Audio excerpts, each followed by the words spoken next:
Hi everyone, I am Vidya from Varandares. Today we are going to discuss divisibility rule for 6. So 6 idre namage yav tara rule apply agutte annodana nodana. See, for example, given number is 136. So is it divisible by 6? Yes, we'll check. And 174. Is it divisible by 6? Check madana.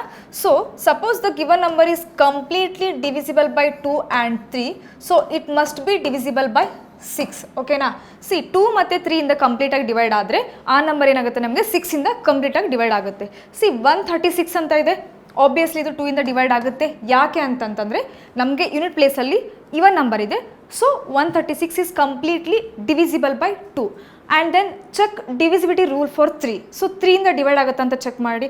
3ಗೆ ನಾನು ನಿಮ್ಗೆ already rule ಏನಂತ ಹೇಳಿದ್ದೀನಿ, sum should be divisible by 3.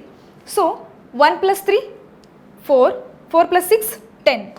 So 10 is not divisible by 3. So this whole number 136, it should not be divisible by 6. Okay na. Then next one is 174.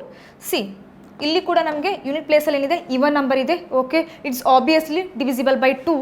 But check ಮಾಡಿ 3 ಇಂದ divisible ಆಗುತ್ತಾ ಅಂತ. See 1 + 7 + 4. 1 + 7 is 8. 8 + 4 is 12. So 12 is completely divisible by 3. So 174 is completely divisible by 6. ಓಕೆನಾ. 6 ಇಂದ ನಿಮಗೆ ಕೊಟ್ಟಿರುವಂತಹ number divisible ಆಗಬೇಕು ಅಂತಂದರೆ ರೂಲ್ ಏನಿದೆ ಅಂದರೆ that number should be completely divisible by 2 and 3.